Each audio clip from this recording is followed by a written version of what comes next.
அன்னைக்கு நாக்பூர் காட்டுல இடியும் மின்னலுமா பலத்த கருமேகங்களோட மழை பெஞ்சுக்கிட்டே இருந்துச்சு. அந்த காட்டுல வாழ்ந்துகிட்டு இருந்த ராணிக்காகமும் காலுக்காகமும் இப்படி பேசிக்கிட்டு இருந்தாங்க. காலுஜி, இந்த மலைக்கு ஏத்த உணவை நம்ம சேர்த்தே வைக்கல. நீங்க பாட்டுக்கு சும்மா திரியுறீங்க. இந்த மலையில நம்ம என்னத்தை போய் எங்க போய் தேடி எடுத்து சாப்பிட்றது? நீங்க என்ன முடிவுல தான் இருக்கீங்க காலுஜி? எனக்கு இப்ப ரொம்ப பசிக்குது, ஏதாவது எடுத்துட்டு வாங்க. எப்பா, என்னால பசி தாங்கவே முடியல. ராணி, என்ன பார்த்தா சும்மா இருக்கிற மாதிரி தான் இருக்கும். ஆனா இந்த மழை காலம் பூரா நம்ம வயிறு நிறைய வகை வகையா சாப்பிட்றதுக்கு நான் ஐடியா பண்ணிக்கிட்டு தான் இருக்கேன்.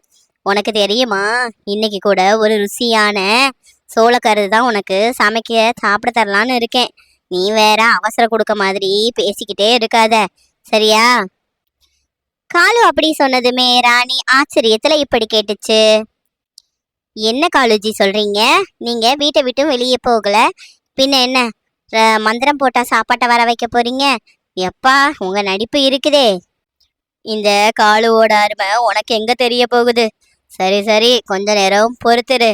நான் போய் சாப்பிட்றதுக்கு சூப்பரான சோளக்கருதை எடுத்துட்டு வரேன். அப்பதான் இந்த காலுஜியோட அருமை உனக்கு புரியும், சரியா? அதே காட்டுல தன்வி குருவியும் குணால் குருவியுமே சந்தோஷமா வாழ்ந்துட்டு வந்தாங்க. அப்ப தன்வி இப்படி சொல்லுச்சு. குணால், நமக்கு தான் மலைக்கு தேவையான எல்லா உணவையும் சேமிச்சு வச்சுட்டோமே, இன்னும் எதுக்கு நீங்க வெளியே போய் உணவு தேடிக்கிட்டே இருக்கீங்க? இந்த மலையில வெளியே போறது ரொம்ப ஆபத்து, அதுவும் இடியும் மின்னலுமா இருக்கு. தயவு செஞ்சு இந்த சாப்பாடே நமக்கு போதும், நீங்க வீட்டிலேயே இருங்க. தன்வி அப்படி சொன்னதுமே குணால் இப்படி சொல்லுச்சு. இங்க பாருடா, நம்ம மலைக்கு தேவையானதை மட்டும் சேர்த்து வச்சுட்டு சும்மா இருந்துட்டோம்னா அடுத்தடுத்த காலங்கள் ரொம்பவே கஷ்டமா போயிடும். இப்பவே நம்ம கஷ்டப்பட்டு உணவு சேர்த்தாதான் எந்த ஒரு சூழ்நிலையிலையும் நம்மளால சர்வே பண்ண முடியும், சரியா? இப்படியே மறுநாள் பொழுது விடிய ஆரம்பிச்சுது. மழை போய் பனியும் மழையுமா சேர்ந்து பொழிய ஆரம்பிச்சுது. ரொம்பவே பலத்த காத்தும் வீசுச்சு. அதுலயும் குணால் குருவி உணவு எடுக்கிறதுக்காக போச்சு. அப்ப தன்வி குருவிய பாக்குறதுக்கு காலுக்காகவும் வீட்டுக்கு வந்துச்சு. காலு இப்படி சொல்லுச்சு. தன்வி தன்வி, குணால் வெளியே உணவு எடுக்க காட்டுக்கு போயிருந்தான்ல, அவன் ஒரு பாலடைஞ்ச கிணத்துல விழுந்து அவனுக்கு பலமா அடிபட்டுருச்சு. ரொம்ப ரத்தம் வந்துகிட்டே இருக்கு.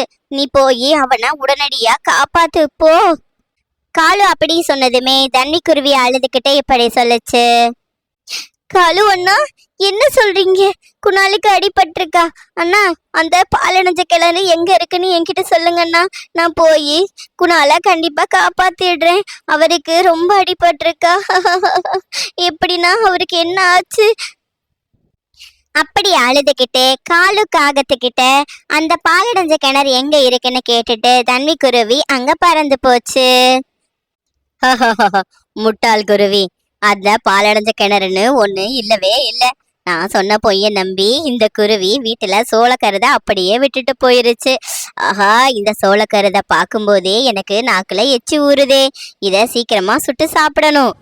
அப்படி சொல்லிட்டு காலுக்காகவும் தண்ணி குருவி வீட்டுல இருந்து எல்லா சோளக்கருதையும் எடுத்துட்டு வீட்டுக்கு பறந்து போயிருச்சு. காலுக்காகவும் சொன்னதை பொய்ன்னு தெரிஞ்சுக்கிட்ட பறவைகள் வீட்டுக்கு வந்து பார்த்ததுமே அதிர்ச்சி ஆயிருச்சு. அதுங்க வீட்டுல இருந்த உணவு எதுவுமே இல்லை. இப்படியே பல நாட்களும் கடந்து போக ஆரம்பிச்சுது. காலுக்காகவும் காட்டுல இருக்க எல்லா பறவைகளுக்கிட்டையுமே ஏதாவது ஒரு பொய்ய சொல்லி ஏமாத்திக்கிட்டே இருந்துச்சு.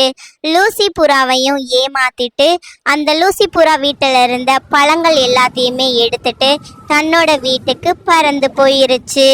இதை எல்லாத்தையுமே ஊர்ல இருக்க எல்லா பறவைகளும் ரொம்பவே வன்மையா கண்டிச்சாங்க. ஆனாலும் காகம் திருந்தவே இல்லை. காகத்துக்கு ஒரு நல்ல பாடத்தை புகட்டுறதுக்காக எல்லா பறவைகளுமே சேர்ந்து கூடி ஒரு முடிவு எடுத்தாங்க. காகம் வழக்கம் போல ஏமாத்துறதுக்காக தன்விக்குருவி வீட்டுக்கு வந்துச்சு. அங்க தட்டு நிறைய லட்டு இருந்துச்சு. அதை பார்த்துட்டு காலுக்காக இப்படி சொல்லுச்சு. ஆகா காலு, உனக்கு இன்னைக்கு ஜாக்பாட்டு தாண்டா. நீ சுவையா சாப்பிட்றதுக்காக எவ்வளோ லட்டு இருக்கு பாத்தியா?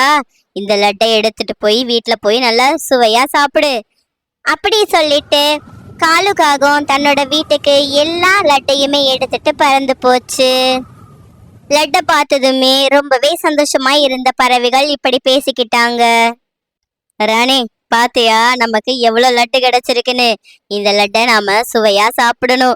எனக்கு வேற ரொம்ப பசிக்குது, நான் சாப்பிட போறேன். ஆகா கலுஜி, நீங்க இன்னைக்கு தான் ஒரு பெரிய மாவீரனை நிரூபிச்சிருக்கீங்க. எனக்கு இந்த லட்டு இப்பவே சாப்பிடணும் போல இருக்கு.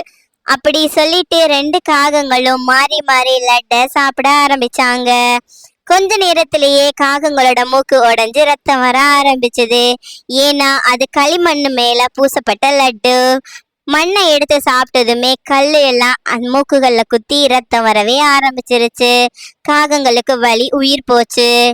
இதுல இருந்து காகங்கள் ஒரு நல்ல பாடத்தை கத்துக்கிட்டாங்க.